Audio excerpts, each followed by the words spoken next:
오늘부터 강의가 진행되고 강의는 10번 합니다. 매주 목요일 날 진행됩니다. 물론 중간에 휴강도 있고 이 정해진 강의가 변경될 가능성도 있습니다. 그래서 여러분들은 항상 이번 주에 할까 다음 주에 할까도 관심 있게 지켜봐 주셔야 됩니다. 첫 번째 강의는 불교 역사와 관련된 내용입니다. 그리고 경전이 어떤 것인지, 불교사의 역사는 경전의 역사이기도 하기 때문에 불교사 경전 산책으로 수미산 원정대에 첫 걸음을 띱니다. 오늘 강의입니다. 아쉽게도 오리엔테이션 때문에 원래 저희들 강의는 1시간 20분 정도 진행되는데 오늘 강의는 제 얘기가 끝난 다음에 9시에는 끝납니다. 저희 강의 수미산 원정대의 특징은 9시에는 거의 1, 2분을 앞다투어를 제외하고는 끝납니다. 아무리 좋은 강의도 9시에는 끝납니다. 오늘 강의도 아마 그렇게 진행될 겁니다. 그리고 다음 주부터 2주 연속적으로 여러분들한테 알려줄 강의는 절에 오면 문도 많고 건물도 많고 무슨 조각도 많고 불상도 많습니다. 저게 뭐지? 저게 어떤 의미가 있을까? 일중문이라는 건 도대체 뭘까? 천왕문은 뭘까? 금강문은 뭘까? 대웅전은 뭐고 간음전은 뭘까? 지장전은 뭘까? 부처님이 계신다는데 아미타 부처님은 뭘까? 약사유리 부처님은 뭘까? 간음보살님은 뭘까? 지장보살님은 뭐가 다른가? 이런 게 매우 궁금해합니다. 그렇죠? 예. 절에 오래 다니신 분들 잘 모르시는 분들이 많이 계십니다. 이 강의를 대한민국 최고의 전문가 두 분이 연속해서 여러분들에게 강의를 해드릴 겁니다. 3번의 강의가 끝나면 원래 계획대로는 한 주가 쉽니다. 근데 그것은 아직은 확정되지 않았기 때문에 저희들이 나중에 다시 제 안내를 드릴 텐데 성지순례를 갈 예정입니다. 직접 사찰에서 1박 2일간 머무르면서 사찰이 도대체 어떠한 것인지, 스님들은 어떻게 생활하시는지, 불자들은 사찰에서 어떻게 하룻밤을 지새워야 하는지 등을 여러분들이 몸소 체험하게 됩니다. 그러고 난 다음에 한 주 뒤인 4월 28일 네 번째 강의는 불교하면 수행의 종교입니다. 그러니까 영상 속에서도 내적으로는 어려움을 수행으로 극복하신다는 해주 스님의 말씀이 있었습니다. 불교가 수행의 근간이 되기 때문에 수행이 도대체 어떤 수행이 있는지, 수행은 왜 하는지, 그 수행의 좋은 점은 무엇인지 이 점에 대해서 여러분들에게 아주 재밌고 그리고 간결하게 강의하실 스님이 계십니다. 그리고 부처님 오신 날이 끝나고 나면 그 다음 주에 5월 19일 날 우리 사회에는 불교만이 존재하지 않습니다. 이웃 종교도 있습니다. 기독교도 있고요, 카톨릭도 있고 이슬람도 있습니다. 그들 종교와 우리 불교는 어떤 같은 점이 있고 어떤 차이점이 있는지에 대해서 구례대학교 조성택 교수님으로부터 강의를 들을 예정입니다.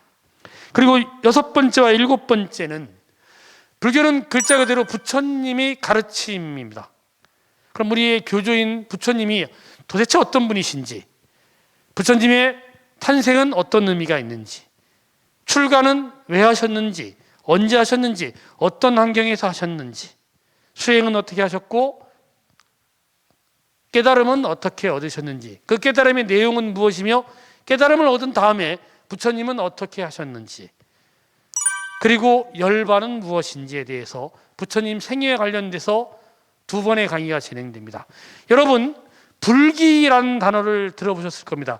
여기에 보면 젊은 분도 계시고요, 저보다 선악도 계십니다. 예전에 제가 어렸을 때는 집에서 저희 할머니가 단기를 주로 쓰셨어요. 서기에다가 2333년을 더하면 단기가 된답니다. 그래서 저희 어른들은 다 단기 쓰셨어요. 단기는 당군왕검이 나라를 세우는 것을 기점으로 한답니다. 서기는 예수의 탄생을 기점으로 합니다. 불기는 어떨까요? 올해가 불기 2566년입니다. 불기는 부처님의 열반을 기준으로 합니다. 올해는 그래서 부처님은 80년을 살아계셨기 때문에 올해 불기 2566년에 80년을 더해야 부처님이 탄생하신 해가 됩니다.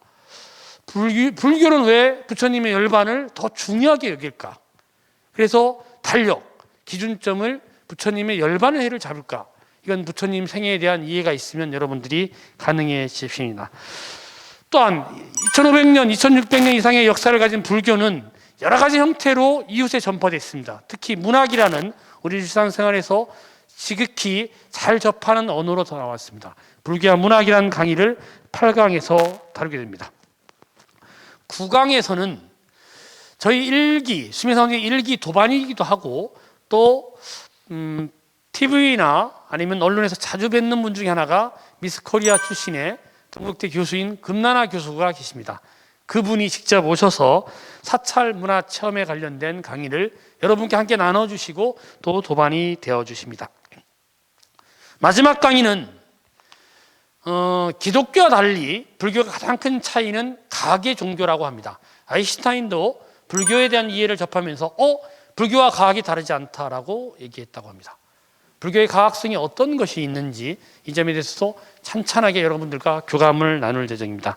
이렇게 10번의 강의가 끝나면 여러분들은 3기의 강의 일정이 마칩니다. 그런데 지난주에 2기 졸업과 수계식이 있듯이 10번의 강의를 잘 듣는다고 졸업하거나 수계하지 않습니다.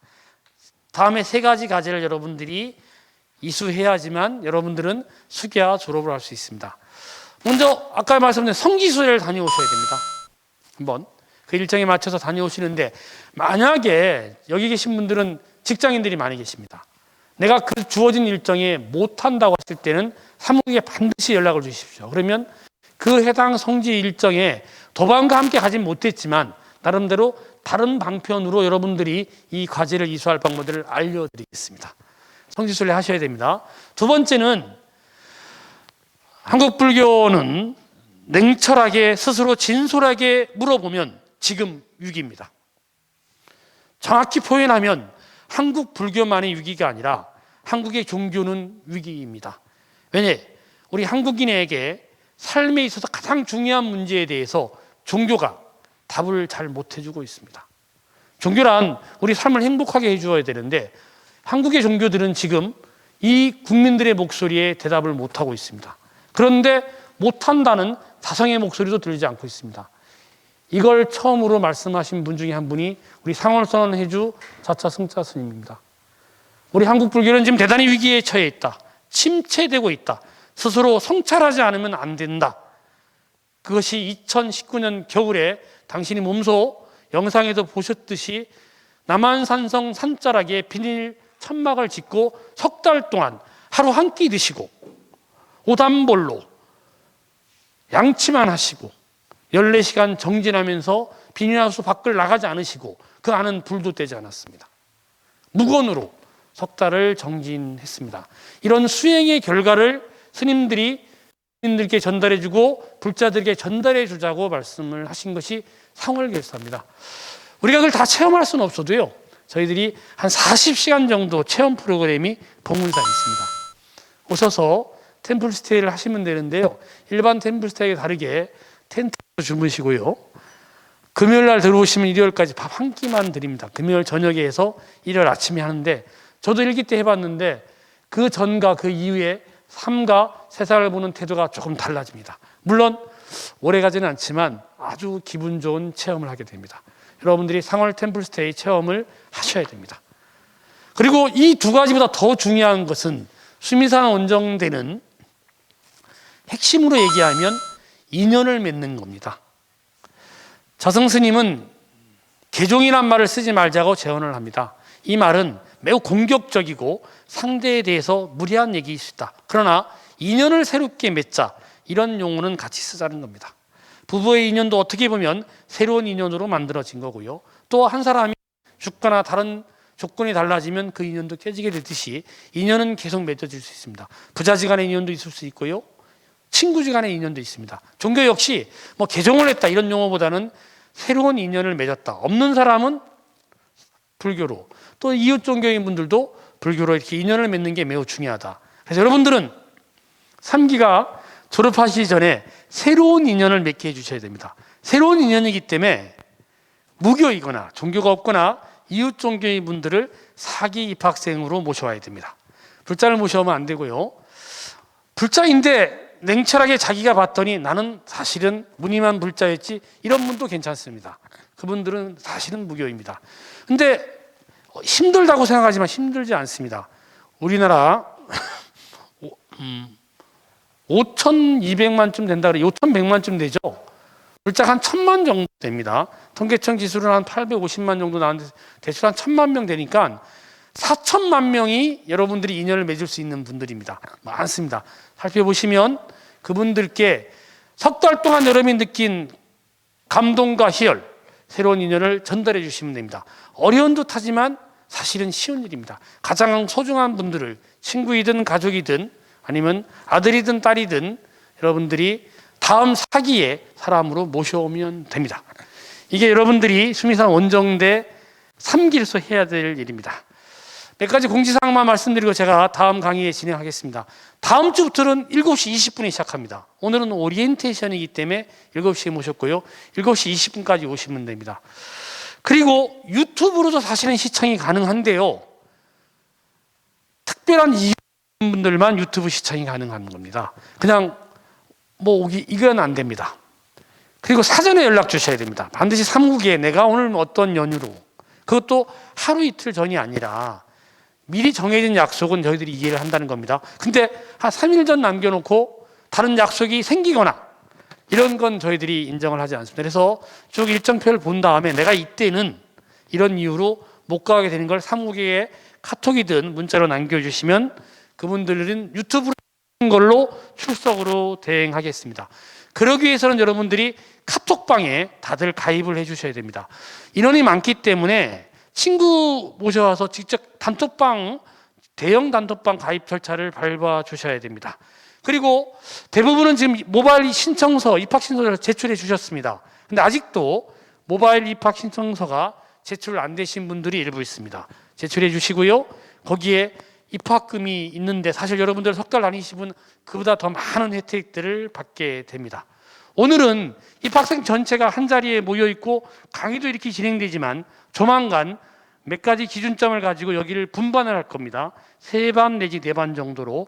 분반과 관련돼서도 의견이 있으시면 전화 3국에 연락 주시면 감사하겠습니다. 제가 소개한 내용 중에 나 이거 궁금해서 꼭 물어보겠다 하시는 것이 있으시면 손을 드시고요. 아니신 분들은 카톡으로 연락 주십시오. 네, 시간 관계상 카톡으로 연락을 받기로 하겠습니다. 이 정도 강의 잘하면 박수 한번 치는데 참 인색하다.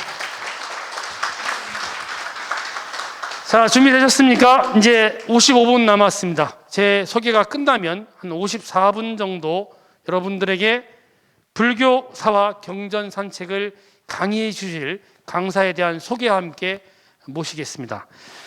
이분은 물론 한국 불교학엔 훌륭한 교수님들이 많이 계시지만 이분만큼 불교사와 경전을 잘 강의하시는 분이 많지 않으십니다.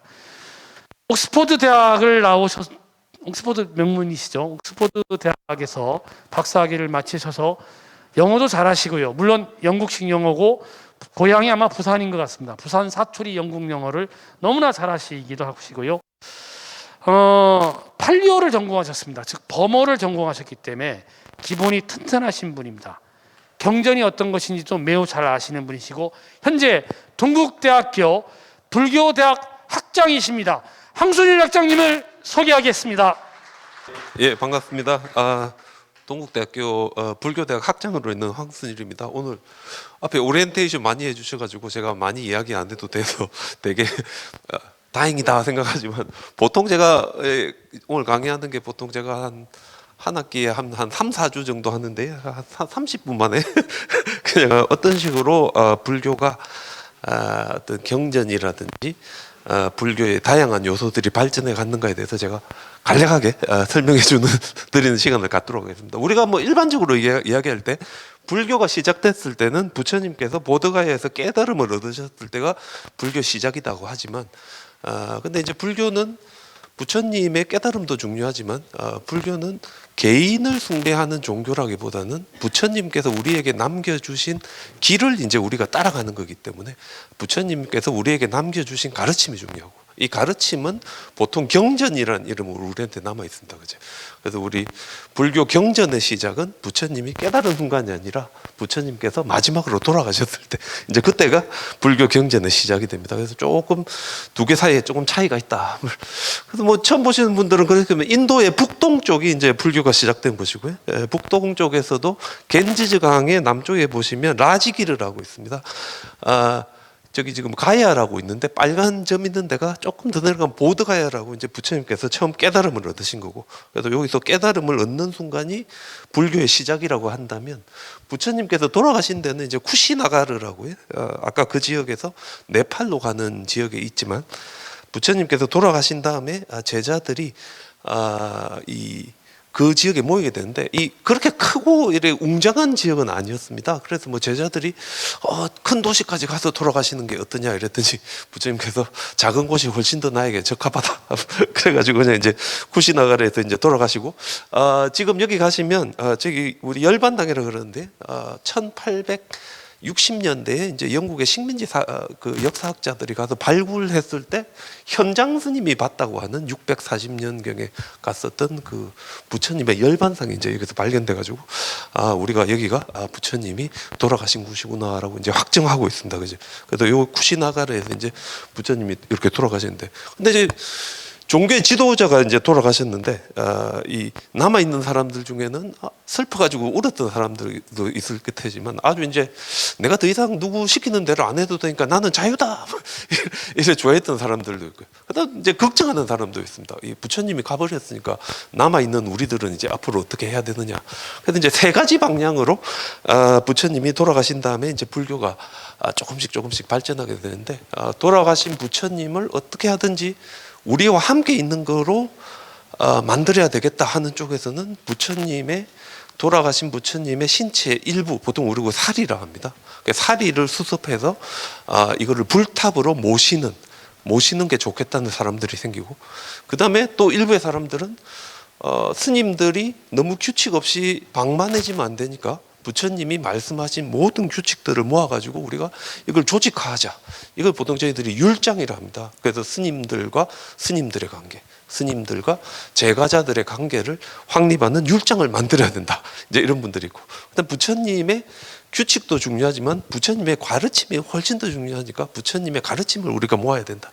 이런 식으로 이제 사람들이 점차적으로 돌아가신 다음에 다양한 방식으로 이제 부처님의 이 돌아가신 다음에 우리가 어떻게 해야 될지 하는 이제 길을 왔다 갔다 하는데 여기 이제 우리 그 도낭에 가면 열반당이 있습니다. 그죠? 도낭에 가면 이제 열반당으로 유명한 열반당인데, 우리가 뭐 살다 보면 한 번씩 이렇게 기적을 경험하지만 저는 열반당 가서 사진 찍으니까 부처님이 저한테 윙크하는 사진인데 먼지가 많으니까 위쪽에 한쪽 눈이 그런데, 그래서 제가 말씀드린 첫 번째 부처님이 그래도 우리 옆에 있어야 된다면 부처님의 신체의 일부를 불탑이라든지 불상에 이제 모시자 하는 쪽이 생깁니다. 그죠? 그래서 우리 부처님의 진신사리는 인도 뉴델리에 가면 전 세계에서 유일하게 뉴델리 국립박물관에 부처님의 사리가 모셔져 있습니다. 1970년대에 피프라와에서 발굴한 건데, 보통 이제 그 당시에는 이렇게 소프스톤 케이스, 우리나라는 화강암이라 이게 조각이 잘 안 되는데 인도 쪽에는 되게 잘 됩니다. 그죠? 이 돌이 종류가 라임스톤 이런데 되게 쉽게 되는데, 이래 돌리면서 이래 해가지고 만든 사리암 안에 부처님의 사리인데, 우리나라 사리하고 조금 다르죠. 원래 인도에서 사리라 하면 사리랑 이 피가 다 타고 나서 남아있는 뼈 있잖아요. 뼈가 사실은 살입니다. 그죠? 그래서 부처님 그 화장했을 때 뼈는 그대로 다 남았다 그러는데, 그러다 보니 우리 인도에 가면 이 부처님의 살이 하면 뼈 자체고요. 그래서 이런 뼈의 일부를 불탑에 모시면 이 불탑에 부처님이 계속 살아계신다. 따라서 부처님은 멀리 가신 게 아니라 우리하고 함께 있다. 이게 이제 보통 우리 사리 컬트라 그럽니다. 그죠? 그래서 우리나라 사리하고 다른데, 우리 유명한 승철 스님 그 열반하셨을 때 1993년이던가, 그죠? 사리가 나왔는데 아까 봤던 그거 좀 다르죠. 그래서 우리나라는 주로 뼈에 이래 많이 붙어 있습니다. 아마 엄청나게 오랫동안 앉아서 우리 장자부라 하시고 명상하시다 보니 뼈에 이렇게 남아가지고 이제 사리로 있는데, 그래서 요 사리가 불교에서는 아주 영험한 이 효과가 있다고 생각하고 이게 우리의 마음과 정신을 정화해주고 우리를 아주 부처님의 가르침에 다가갈 수 있게 하고 부처님이 비록 돌아가셨지만 우리와 함께 있다고 생각할 수 있게 하기 때문에 오래전부터 이렇게 고사리를 불탑에 안치했습니다. 우리나라 지금 불탑이 이렇게 높은데 옛날엔 되게 낮았습니다. 그죠? 처음에 우리 네팔에 틸라우라콧 같은 데 가면 트윈 스투파가 되게 낮았는데 이제 점차적으로 이제 시대가 지나면서 쿠시안 시대 정도 뭐 한 100년에서 200년 AD 100년에서 200년 조금 더 이렇게 사이즈가 더 커지고요. 그다음에 이제 인도 중부로 가면 이렇게 조금 더 이렇게 봉봉같이 이렇게 이 바루를 거꾸로 뒤집은 것 같이 조금 더 커지고 그죠? 아니면 이제 뭐 네팔의 카트만두에 가면 스와얌부 같은 경우에는 위쪽에 이제 눈도 새기고 하면서 이렇게 조금 더 이 부처님께서 우리 주변을 다 둘러보신다 하는 어떤 그런 의미가 강조된다면 우리가 태국 같은 경우에 여기 우리 태국 람팡에 있는 이 사찰에 있는 불탑인데요. 동글게 이렇게 황금으로 이렇게 뚫리고 왜 황금색으로 하는 줄 아시겠습니까? 우리 율장에 보면 부처님의 신체는 부처님께서 전생에 전혀 다른 사람에게 질투를 안 했기 때문에 피부가 금빛이다. 그래서 우리 항상 금빛이고 절에 와도 불상이 전부 다 금색인데 그래서 뭐 이 불교가 아주 금소한 종교지만 불상이나 불탑은 금색으로 반짝반짝 빛납니다. 그죠? 저게 이제 우리 동아시아에 오면 뭐 다보탑이라든지 석가탑과 같이 이제 이런 형태로 되고 따라서 여기에 부처님이 살아있다고 생각하니까 우리가 뭐를 합니까? 탑에 가서 세 바퀴 돌죠. 그래서 탑돌이를 하는데 옛날에 인도에서 성인을 만나거나 왕을 만나면 우리가 할 수 있는 최대한의 예의가 우측으로 세 바퀴를 돌아서 한쪽 옆으로 서가지고 가르침을 청하거나 인사를 하는 뭐 이제 그거라고. 그래서 이제 여러분들이 절에 가시면 불탑에 가서 세 바퀴 돌고 옆에 서시면 부처님이 여기 나하고 같이 살아계시는구나 이제 이런 걸 이제 느끼는 게 옛날부터 이제 스님들이 했던 일이다, 제 불자들이 했던 일이다 이렇게 보시면 될 것 같습니다. 그죠? 그래서 이게 이제 부처님이 어떻게 하면 우리 곁에 있을까를 이렇게 한 거라면 가만히 보니까 부처님이 했던 말씀도 우리가 좀 이렇게 유지시켜야 되겠다 이러는데 부처님이 했던 말씀을 유지시키는 것을 저희들이 쌍기띠라 합니다. 쌍기띠 한자로 결집이라 하는데 쌍기띠 뭐 찬팅 투게더 함께 노래한다 이런 뜻입니다. 왜냐하면 부처님 돌아가신 당시에 인도에서는 글자로 쓰는 전통이 없었기 때문에 부처님의 말씀을 우리가 어떻게 유지할 수 있느냐? 함께 외워야 됩니다. 그죠? 그래서 우리가 반야심경을 못 외워도 대충 외워도 한 10명이 같이 하면 제가 모르는 부분을 딴 사람들이 할 수 있습니다. 그죠? 그래도 우리 불교 전통은 항상 10명 내지 20명 내지 30명이 함께 외워가지고 부처님의 말씀을 전부 다 외워버려요. 그래서 이제 세 가지 종류, 보통 티피타카라 하는데요. 숫다, 비나야, 아비담마. 이거 보통 경률론이라고 해가지고 숫다는 부처님의 가르침, 비나야는 부처님이 만든 규칙, 아비담마는 부처님의 가르침에 대한 해설. 요거를 이제 머릿속으로 외워가지고 함께 찬팅하면서 이 유지를 시켰습니다. 그죠? 그래서 첫 번째 그 결집은 라자그리아, 부처님 당시에 마가다국의 수도였던 라자그리아에서 있었는데 보통 우리 칠엽굴에서 있었다 그럽니다. 이 라자그리아 북쪽인데 라자그리아 북쪽인데 제가 한 번씩 인도에 가면 드론으로 찍는데 지금 산 언덕 두 개가 이래 만난 다음에 안쪽에 있는 분지가 원래 그 우리 왕사성이라 그러죠. 있었던 틈이다 그죠. 근데 이쪽 옆에 있는 언덕 위에 언덕 위에가 우리가 일반적으로 이야기할 때 첫 번째 결집이 있었던 곳이다 그러는데 사타 빠르니 케이브라고요. 여긴데 사타 빠르니 케이브인데 뭐 500명 내지 700명이 모였다 그러는데 제가 가보니까 불가능하고요. 많이 모였으면 한 2~30명 모였겠나 싶은데 물론 요 주변 지역이 넓어가지고 충분히 뭐 가능하긴 가능합니다. 근데 요 위쪽에 보면 평평한 데가 있고요. 저 정도면 뭐 한 500~600명도 충분히 모이긴 모였겠다 싶고요. 저 밑에가 이제 그 당시에 마가다국의 수도인 라자그리아 왕사성이었으니까 가능은 했을 것 같습니다. 그죠? 그리고 이제 종교의 교주가 돌아가셨는데 제자들이 아무것도 안 했다. 이거는 아닌 것 같고요. 아마도 뭐 숫자가 그래 중요하지는 않겠지만 일정 정도에 되는 사람들이 모여서 그분이 남겨준 규칙도 한번 외워보고 그분이 남기신 가르침도 한번 외워보고 그분의 가르침을 우리가 어떻게 이해해야 되는가, 이게 아비담마를 하는데 요거에 대해서도 아마 여기서 했지 않았을까 그렇게 저희들이 생각하고 있습니다. 그죠? 그래서 이걸 우리가 제1결집, 라자그리아 결집, 왕사성 결집이라 하는데, 근데 처음에는 이렇게 불교 경전이 머릿속으로만 이렇게 외웠는데, 이제 불교가 한 기원전 250년 정도가 되면 스리랑카로 전해지는데, 이제 스리랑카는 인도 끝에 있다 보니 끊임없이 타밀족하고 이렇게 분쟁이 있습니다. 근데 분쟁이 있은 다음에 전쟁에 나면 이제 스님들도 군대에 가고, 아니면 사회가 혼란해지니까 스님들이 절에 있기가 힘드니까 우리 바탕가마니 아바야라는 스리랑카의 왕이 이러다가 불교가 없어질지 모르겠다. 그래서 불교 교단에 외우는 것도 좋지만 혹시나 어찌 될지 모르니까 부처님의 말씀을 글로 좀 남겨라. 그래서 지금 스님들한테 와가지고 왕이 이 위험할지 모르니까 부처님 말씀을 글로 남겼으면 좋겠다. 그래서 지금 여기 보시면 스님들이 이쪽에 앉아있죠. 한 10분 정도가 부처님 말씀을 쫙 이렇게 외우면 중앙에 앉아있는 분이 이렇게 쓰고 있습니다. 그죠? 이렇게 써가지고 최초로 불교 경전이 문자화가 되었다 그러는데, 이게 보통 기원전 한 60년에서 한 기원 전후 사이고요.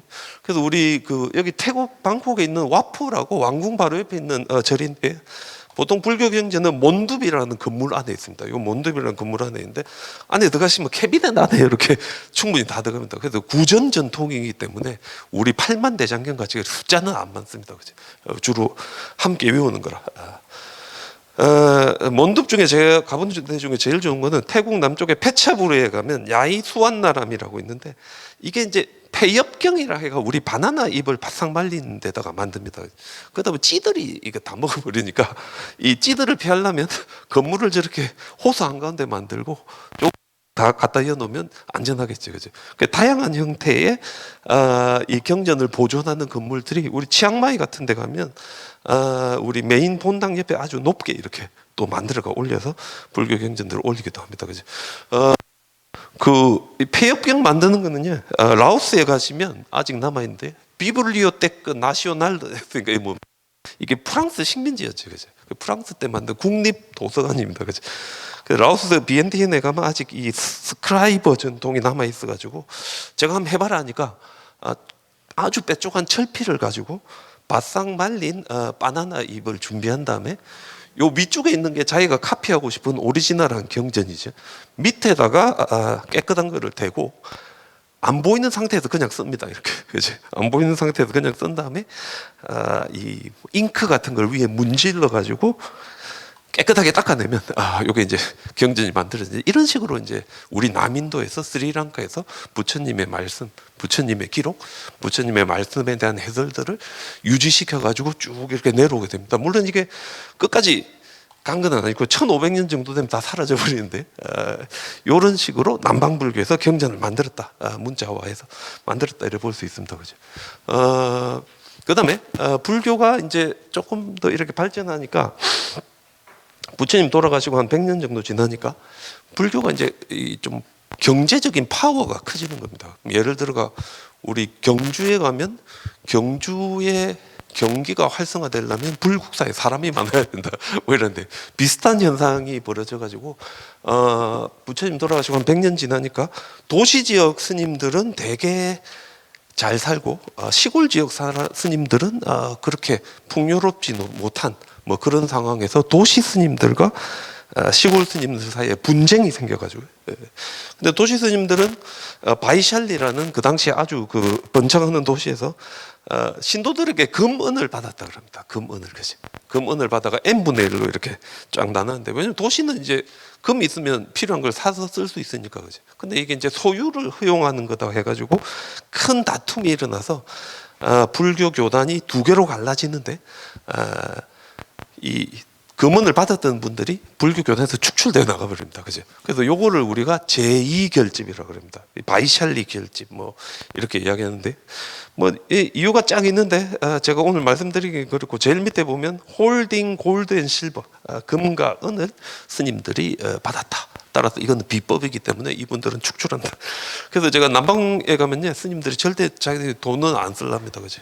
그래서 이제 스님들이 보고 크레디트 카드 만들어야 되는데 어떤 거 해야 되냐 이러면 제가 골드 카드 하지 말고 플라티늄 카드 만들면 교리 계율 위반 아니다. 뭐 제가 그런 얘기 많이 하는데 그죠. 상당히 그 까다롭게 적용하고 있습니다. 근데 이제 불교 교단이 제가 넘어가겠습니다. 조금 심각하게 이제 분열된 거를 우리가 근본 분열이라 그러는데, 요거는 부처님이 돌아가시고 한 140년 정도 지났을 때 어떤 일이 일어난가 하면 140년 정도 지나니까 사찰에 있는 부적인 이제 나이 많은 스님들이 아주 그 교리를 보수적으로 해석하는데, 그분들의 행동은 말하는 거에 따르지 못하니까 일반 신자들이 문제 제기를 합니다. 당신들 부처님하고 똑같다고 말씀하시는데 우리가 보니까 부처님만큼 완전하지도 않고 부처님만큼 행동이 깨끗하지도 않고 부처님만큼 우리가 물어봤을 때 정확하게 대답하지도 않고, 우리가 물어보니까 여전히 의심이 남아있는 그런 행동을 하니 우리 보니까 당신 좀 의심스럽다 뭐 이런 거 있잖아요.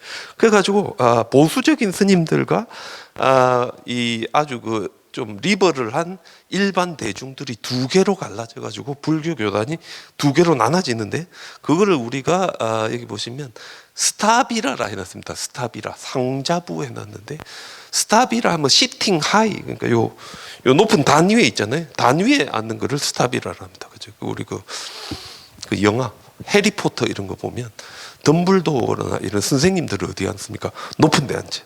일반 학생들은 낮은 데 앉고. 그래서 높은 데 앉는 분들은 나이가 많고 보수적이며 전통적이며 규칙을 엄격하게 적용하는 분들이 한쪽에 파가 되고, 다른 쪽에는 불교 교리는 조금 더 우리가 리버럴하게 적용하되 당신들보다는 부처님이 훨씬 더 중요하다. 그래서 이제 부처님 돌아가시고 한 140년 정도 지나니까 부처님에 대한 직접적인 기억이 있는 사람도 거의 다 사라지고, 그지?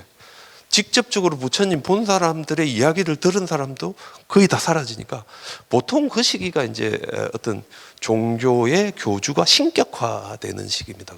그래서 여기 마하상기가 제가 대중부를 했는데, 이쪽은 부처님을 조금 초인적인 신들보다 더 뛰어난 분으로 이렇게 모시고 싶은 분들이 주로 이제 마하상기가가 되고, 일반 대중들의 폭넓은 지지를 받았다면 스타비라 아주 보수적인 분들은 부처님은 우리와 똑같은 인간이고 우리하고 똑같다 뭐 그죠. 이쪽 부분이 이렇게 돼가지고 불교가 두 개로 갈라집니다. 요게 이제 보통 한 140년 정도 일어나고요. 한 200년 정도 되니까 불교 교단 내부에서 교리적인 분쟁이 일어나가지고 또 갈라지는데, 이거 제가 그냥 생략하겠습니다. 왜냐면 제일 중요한 게 Third Buddhist Council인데, 제3결집 바탈리푸트라 결집을 했는데, 그 여러분 아쇼카라고 들어봤습니까? 우리 보통 뭐 불교의 제일 유명한 왕은 아쇼카라고 그러는데, 이분이 이제 기원전 한 250년쯤에 인도의 마우리아라는 왕국의 세 번째 왕이었습니다. 그죠? 근데 이제 아쇼카 이전에는 불교가 인도의 북동쪽에 아주 좁은 지역에만 있었던 종교였는데, 바로 이 아쇼카가 불교 신자가 되면서 불교가 임페리얼 파워, 이 마우리아라는 제국의 힘에 의해가지고 인도 전역으로 퍼져나가는 아주 중요한 계기가 만들어집니다. 이 마우리아 왕국이고요. 여기 지금 우리 마가다라고 해놓은 요 지역입니다. 그죠? 주로 요 지역. 이 아쇼카는 왜 유명한가 하면 자기가 생각하는 것을 자기가 다스리는 국민들이 다 알았으면 좋았기 때문에 인도 전역에다가 자기가 했던 이야기를 비석으로 남깁니다. 그래서 우리 이걸 아쇼카 비문이라는데, 되게 재밌습니다. 대화난 삐야 다시나, 신들에게 사랑을 받고 백성들에게 사랑을 주는 왕 아쇼카는 뭐 에밤 아하 다음과 같이 말한다. 동물을 죽이지 말라. 다음과 같이 말한다. 전쟁을 하지 말라. 다음과 같이 말한다. 폭력을 휘두르지 말라. 아주 이제 이런 도덕적인 이야기를 아쇼카가 하는데, 이 아쇼카가 원래부터 이제 그래 착한 사람은 아니었습니다. 보통 아쇼카 하면 불교에 기이하기 전에 아쇼카를 저희들이 찬다 아쇼카라는데, 찬다라 하면 크루얼 뭐 잔인한 아쇼카 뭐 이래 되죠.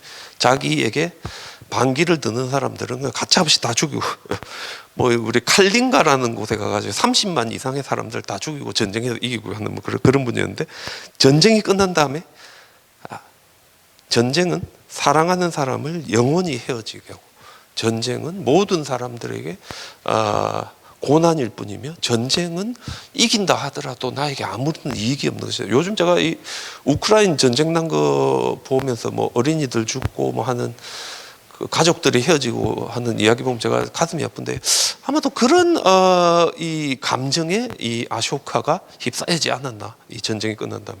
그래서 갑자기 이 사람이 불교로 개종합니다. 그렇죠? 그래서 불교로 개종한 다음에 아쇼카를 저희들이 다르마 아쇼카, 이때 다르마는 올바른 뭐 착한 선한 이런 불교로 개종하면서 이 아쇼카가 순식간에 찬다 아쇼카에서 다르마 아쇼카가 되고, 인도 전역에다 이제 비문을 남기는데, 아까 제가 말씀드린 칼링가에 있는 요 비문인데, 요 비문의 내용이 뭐 한 구절이 뭐 그런 겁니다. 나는 백성들을 나의 자식과 똑같이 사랑스럽게 다루겠다. 우리가 생각해 보면 기원전 250년경에 전 세계에서 왕들의 국가에 대한 통치는 철저하게 우리 무력이라든지 폭력으로 했는데, 아쇼카는 최초로 나는 사랑으로 이 모든 사람을 다루고, 그래서 우리 이 인권 선언 같은 거 있잖아요. 이게 2000년, 1900년 지나야 나오지만 사실상 내 밑에 있는 모든 국민들을 나의 딸과 아들과 똑같이 내가 다루겠다는 것은 우리가 생각해 보면 세계 최초로 인권 선언을 한 게 아쇼카 아니었는가 할 정도로 이분이 불교로 귀의한 다음에 아주 뭐 괜찮은 왕이 되었다 뭐 그런데, 우리 그 산지에 가면 아쇼카 왕의 이제 모습이 있습니다. 그죠? 이 엔간한 불교에 있는, 인도에 있는 불교 유적지는 전부 다 아쇼카가 만들어다는데, 요 터번 위에 동그랗게 있는 걸 요 우리 크라운이라 그럽니다. 그리고 하나가 있거나 두 개가 있으면 보통 우리 왕 중에 왕이다 그러는데, 아쇼카는 국가를 다스릴 때는 릴리지어스 톨러런스, 모든 종교에 대한 관용을 보였지만 개인적으로는 불교 신자였습니다. 그죠? 그래서 요 톨 하나에 보시면 여기 보드가에 있는 보리수 나무인데, 아쇼카는 보리수 나무를 부처님하고 똑같이 생각했고, 지금 보면 마차 타고 와가지고 코끼리 타고 와서 여기 보시면 아까 여러분 하신 이거 뭡니까? 합장. 합장했는데 합장의 방향이 어디를 향합니까? 나무를 향하죠. 부처님을 향해 있기 때문에 개인적으로는 이분이 불자였다. 저희들이 그래 보고 있습니다. 그죠?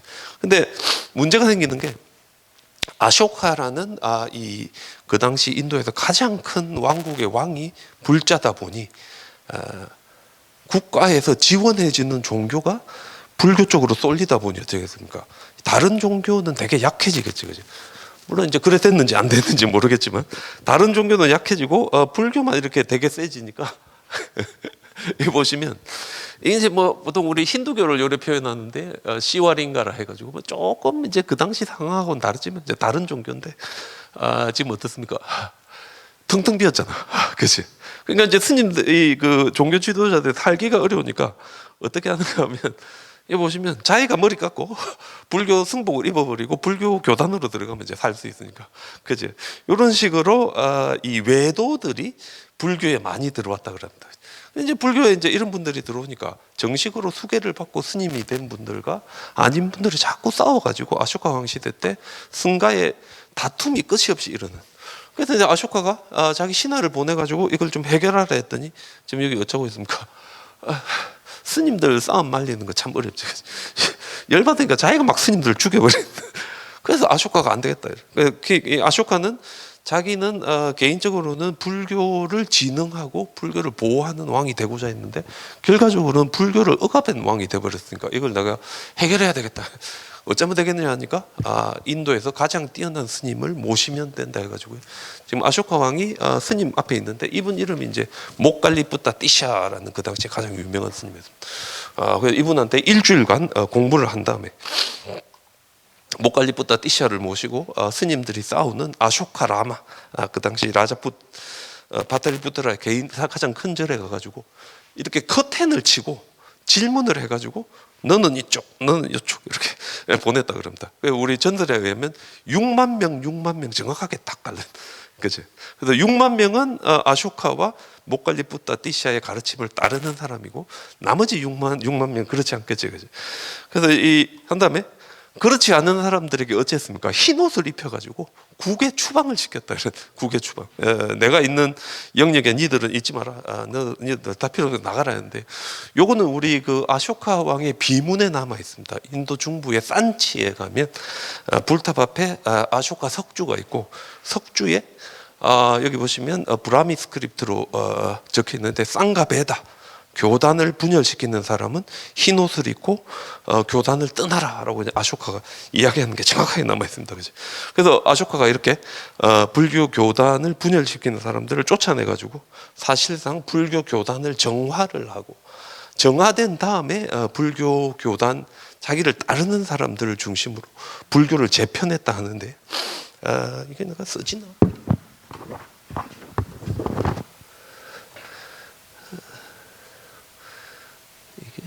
안 되네.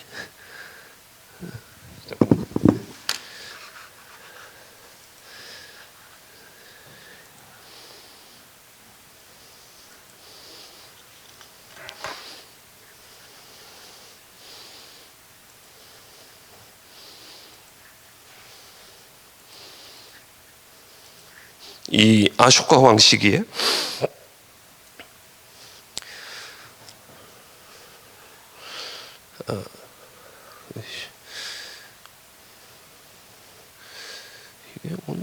이건 그러네.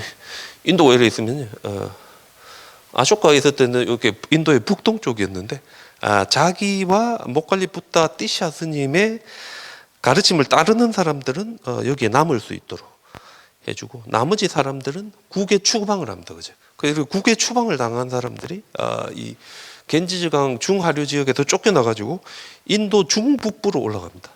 보통 우리 마투라라 해가지고요. 여러분들 뭐 아그라 이런 데 들어보셨죠? 뉴델리 남쪽에 그쪽 지역으로 먼저 올라갔다가 계속해서 이분들이 북서쪽으로 올라가는데, 마지막에는 보통 우리 간다라라고 해가지고 오늘날의 파키스탄하고 아프가니스탄 지역까지 올라가서 거대한 북방불교를 만듭니다. 그죠? 그래서 이렇게 북방불교를 만든 사람들, 아쇼카 왕 시대에 쫓겨난 사람들, 이 사람들을 저희들이 조금 전문 용어인데 사르바스티바다,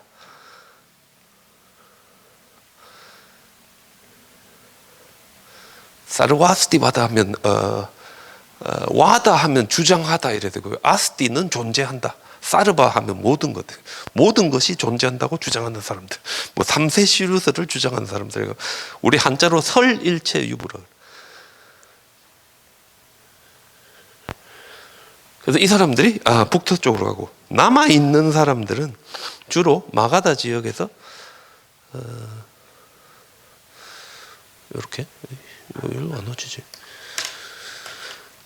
마가다 지역에서 주로 남쪽으로,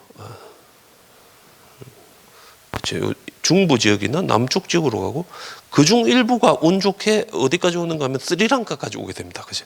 그래서 이분들이 다른 종류의 불교를 만들게 되는데, 이분들을 우리가 비바자바다, 비부하즈야와다, 비바자바다라 그러고, 한자로 분별설부. 모든 게 다 존재하는 게 아니라 어떤 거는 존재하고 어떤 거는 존재하지 않는다고 우리가 구분해서 알아야 된다고 주장하는 사람들입니다. 그래서 불교가 아쇼카 왕 시대에 이렇게 크게 두 개로 나눠지고요. 이렇게 나눠진 이 불교가 점차적으로 요 남방으로 온 사람들, 우리 보통 비바자바다라 그러는데, 이 사람들은 스리랑카에서 그다음 어디로 가겠습니까? 동남아시아로.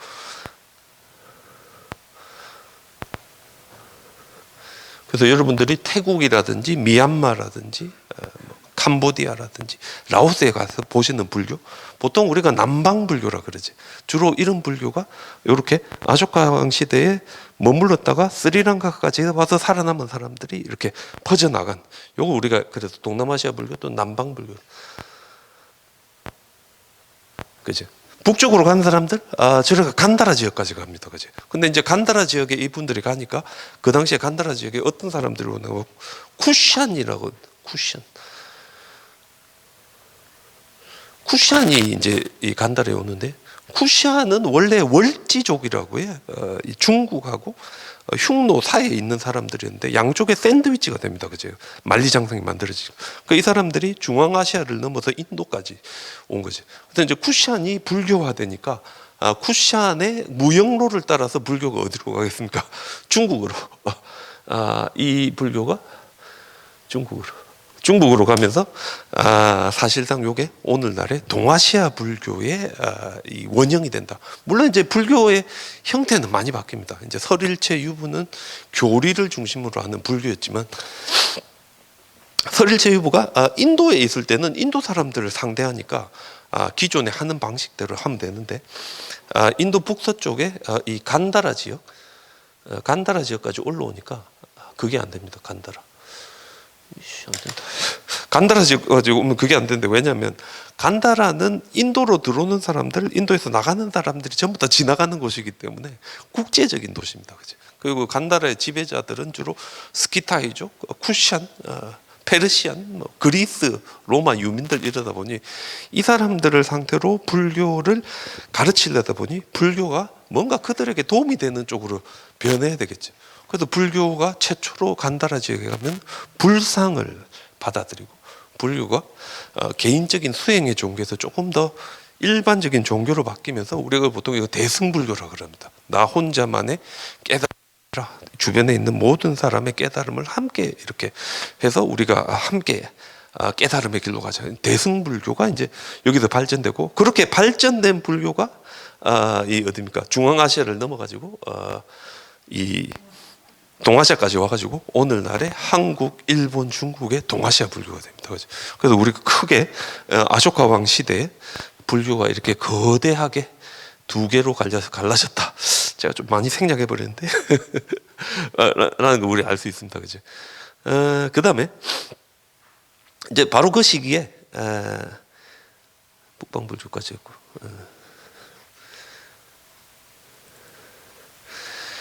무슨 일이 일어나는가 하면 이제 저게 이제 기원전 한 250년, 한 200년 정도에 그렇게 갈라져 가지고 북쪽으로 올라간 사람들, 남쪽으로 이제 내려간 사람들이 생기고, 이제 인도에도 이제 불교가 이제 남아 있었지만 300년, 400년, 500년이 되면 인도가 급격하게 이제 힌두교 중심의 국가로 바뀌고요.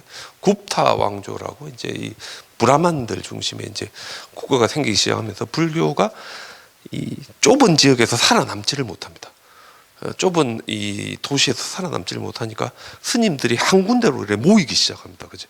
그래서 한 600년, 700년이 되면 불교가 거대한 성원 중심의 아주 교리적인 종교로 급격하게 발전해 버렸다 그러는데, 그래서 그렇게 급격하게 성원 중심의 종교가 되다 보니 불교가 좀 일반 대중들하고는 떨어져서 어떤 학문적인 종교, 대학을 중심으로 하는 종교로 점차적으로 변하게 되고요.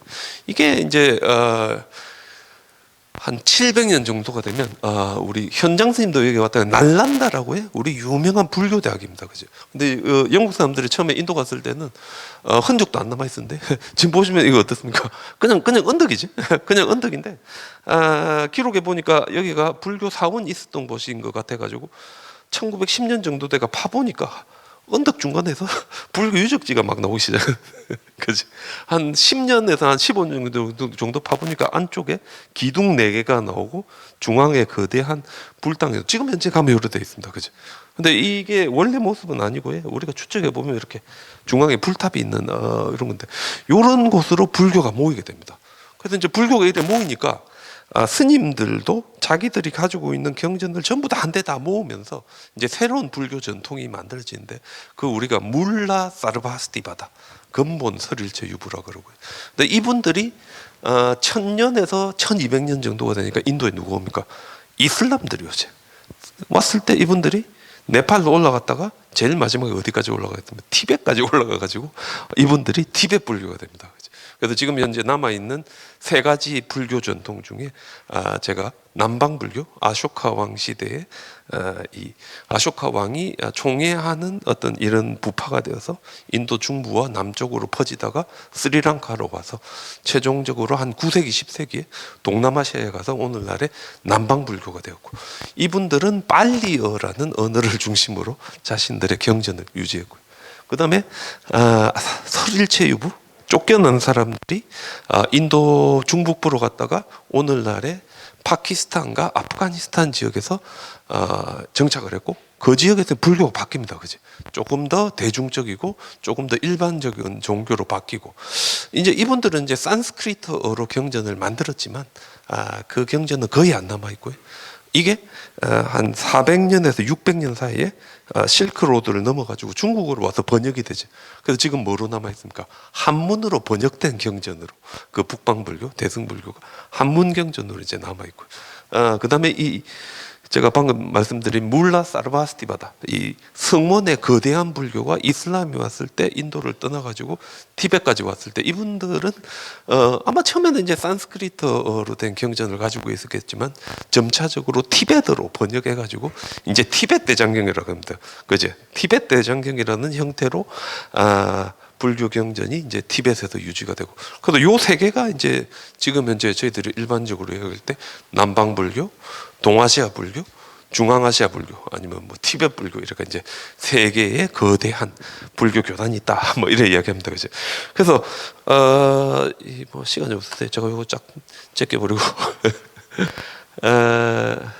여기부터 좀 마지막으로 한 10분 정도 제가 그러면 이 불상과 불탑과 대장경 사이에는 어떤 관계가 있는지 이것만 제가 조금 말씀드리고 끝내도록 하겠습니다.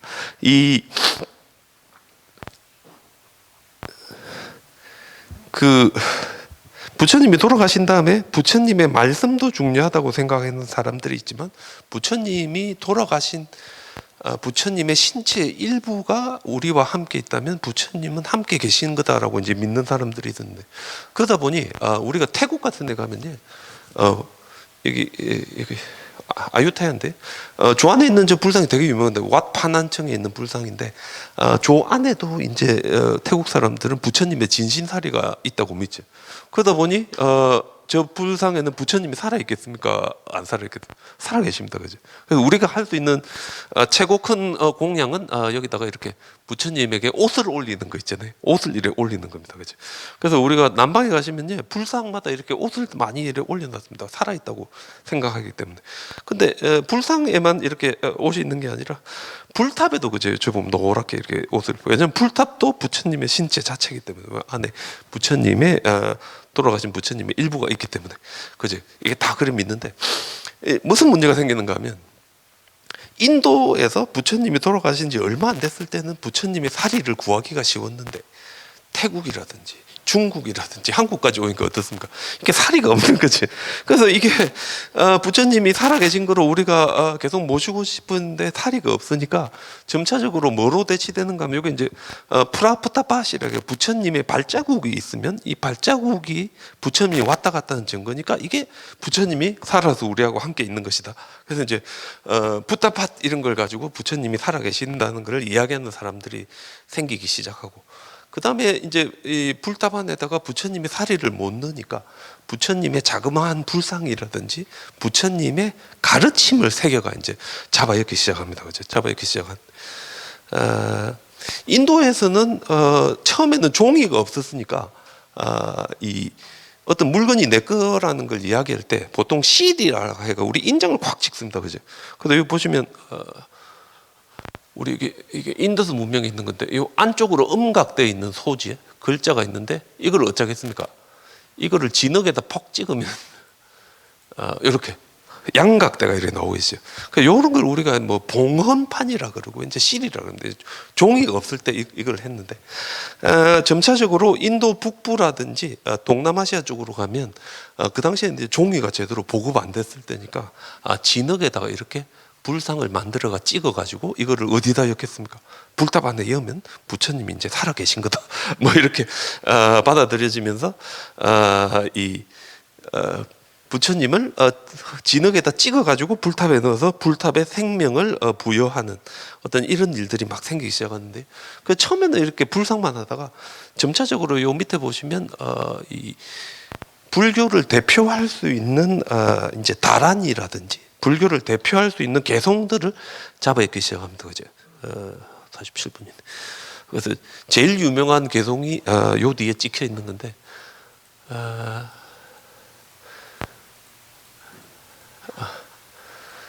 이건데, 이거는 그 우리 부처님의 제일 중요한 제자가 두 명이 누구냐면 사리푸타와 모갈라나다 그러는데, 사리푸타는 지혜가 제일 뛰어나고 모갈라나는 이 신통력이 제일 뛰어나다 그러는데, 두 분이 불교에 기이한 게 요 개성 때문입니다. 요 밑에 있는데, 요거 우리 담마 파리야야라 그러는데, 예 빠뚜 빠바바 떼샤메뚜 따따가따 아하 떼삼자 요 니르도 에반바디 마하사마노 이래야 되는데, 무슨 말인가 하면 인연에 의해서 생겨난 것들에 있어서 타타가타 부처님께서는 그들의 해뚜 원인에 대해 말씀하셨다. 떼샴자 요니로도, 그리고 그들의 소멸에 대해서도 말씀하셨으니 에반바디 마하사마노, 이것이 바로 대사문의 가르침이다 하는 건데, 그래서 점차적으로 요 말이 요 개성 덕분에 사리푸타와 모갈라나가 깨달음을 얻었으니까 이게 불교를 대표하는 문장이 되고, 우리 한 8세기 9세기에 인도의 불상이 살아있는 거로 만들려면 부처님의 그 말씀을 새기면 되겠죠. 더 이상 살인은 없으니까. 어디다가 새기겠습니까? 얼굴 뒤에 광배에다가, 여기 보시면 예 담마 빠뚜 빠바바 이렇게, 그지? 광배에다 새기거나, 아니면 우리 요거는 쌍카시아 미르클인데, 어디다 새기는 거면 양쪽 옆에다 이렇게 새기거나, 아니면 이렇게 중앙에 새길 데 없으면 어디다 하겠습니까? 밑에다가, 요 밑에 여기다가 이렇게 새겨가지고 요 불상의 생명을 이렇게 보호한다, 유지한다. 불상이 살아있는. 요거는 여기 어디다 새겨놨을 것 같습니까? 이거 상당히 헷갈리는 위치에 있는데, 이 부처님 근처에는 전혀 없고요. 요 위에 있는 일산에 있습니다. 예다르마 이렇게, 그죠? 이렇게 새겨가지고 이 불상이 살아있음을 증명하기 시작했는데, 방금 제가 말씀드린 건 우리나라까지 와 있습니다. 서산에 있는 이 통일신라 때 불탑에 봉헌판에 이렇게 제법 인연 제법 종영기인가, 그지? 열애설 시인 하는, 아까 제가 읽어드린 게 정확한 그 한문 번역이 남아 있습니다. 그래서 그 정도로 이게 이제 유명한데, 요게 있어야, 따라서 요 불탑도 어떻습니까? 부처님이 여기 살아계시는 게 되는 거지. 살아계시. 그래서 보통 우리가 다르마까야 뭐 법신으로서 부처님이 살아계신다 그러는데, 이게 점차적으로 불교가 발생한 지역에서 멀어지면 멀어질수록 더 많이 나타납니다. 진흙에다 찍어가지고 불탑 안에 잡아여서 부처님이 이제 살아계시는 걸 그랬는데, 어떤 이런 전통들이 이 동아시아까지 오니까 스님들이 어째 됩니까? 야, 우리는 종이가 있는데 굳이 진흙에다 이걸 찍어가 할 필요 있나 이래 되겠죠. 그래서 제가 보기에는 우리나라의 석가탑에서 뭐가 나왔습니까? 우리 보통 무구정광 다란이경이라고 하는데, 이게 지금 종류만 바뀌죠. 이 같은 이 그 클레이를 말려가지고 찍은 게 아니라 목조를 해가지고 목판을 찍어가지고 안에다가 다란이경을 잡아 이어가서 잡아 넣어서, 여기 우리 무구정광 다란이경, 물론 부처님 사리도 같이 들었지만 그 당시에 신라시대 때 우리 조상님들도 다란이가 있어야 법신으로서의 부처님이 이 탑에 살아있고, 따라서 우리와 함께 계시는구나 찍어였으니까, 제가 조금 두서없이 말씀드렸지만 제가 생각하는 거는, 어떤 인쇄술의 발달이라는 게 과연 불교가 없었으면 가능했을 건가, 이거 우리 한번 생각해 볼 수 있습니다. 이 인도에서 자신들의 부처님에 대한 봉헌과 부처님의 말씀을 유지시키려고 했던 노력들이 어떤 진흙에다가 이렇게 찍는 전통에서 중국으로 왔을 때 종이라든지 나무를 이용하면 되겠구나 해서 목판으로 찍어 이렇게 대량으로 만들어지고, 대량으로 만들어져야 불탑이 대량으로 이렇게 퍼져나가면서 불교가 이렇게 발전해 나가겠죠. 그래서 불교의 동아시아 진출과 어떤 이런 이 목판 인쇄술은 밀접한 연관이 있고 우리나라에서도 상당히 오래전부터 됐고요. 그러다 보니 우리나라에 뭐가 남아 있습니까? 우리 전 세계에서 완벽한 콜렉션으로 남아 있는 게 우리나라밖에 없습니다. 물론 시작되기는 중국에서 먼저 시작됐지만 중국은 완벽한 콜렉션으로 안 남아 있고 중간에 다 타서 없어졌는데 우리나라에 유일하게 완벽한 콜렉션이 남아 있는데 이거 어디 있습니까? 해인사에 가시면 우리 8만 대장경이 있는데 이게 제조 대장경이라 해가지고 원래는 한 100년 정도 전에 먼저 만들었는데 그거 다 불타고 없어졌습니다. 그래서 첫 번째 만든 거에 에라를 수정해가 다시 만들었기 때문에 현대의 일본에서 만든 대장경보다 훨씬 더 정확한 게 한 1000년 전에 우리 조상들이 만든 이 해인사에 있는 8만 대장경입니다. 그죠? 그래서 이 목판으로 이렇게 남아 있는데 이 부처님의 말씀이 불탑 안에 들어가서 부처님이 살아있는 거로 우리가 생각했는데 우리 한국의 조상들은 어째 생각했는가? 불탑 같은 거 필요 없다. 말씀 그 자체가 부처님이니까 이게 훨씬 더 중요하지 않느냐. 그치?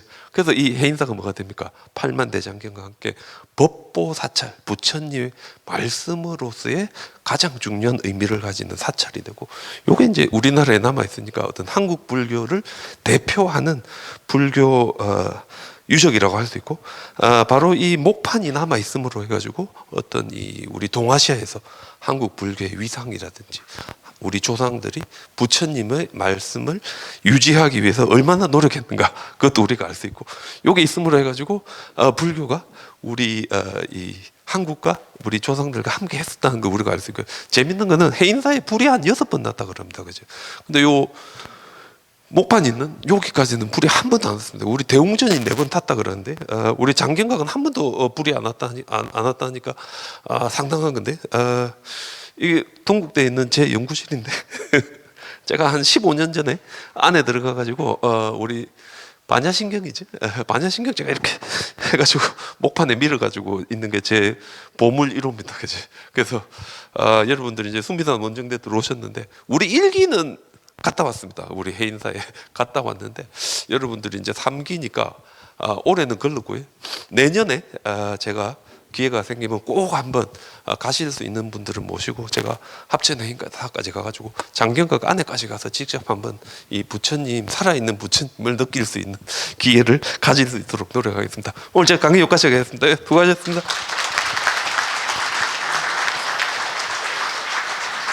우리가 9시는 무조건 끝나야 되는데 내일 다음 주부터는 7시 20분에 시작하고요. 7시 20분에 오시면 참불가를 한 20분 정도 연습하신 다음에 시작하는데 다음 주하고 그 다음 주는 우리나라에 아주 쟁쟁한 불교 미술사 전공하는 두 분인데 두 분의 여자 교수님들인데 두 분 다 미국에서 공부하시고 지금 한 분은 이화여대, 한 분은 우리 그 삼성 리움 미술관에 있는 분들이 불상과 불탑과 우리 조각들에 대해서 강의해 주실 거니까 다음 주에 열심히 다들 오셔가지고 강의 들으시고 떡도 받으시고 그렇게 하면 좋겠습니다. 예, 수고하셨습니다. 예.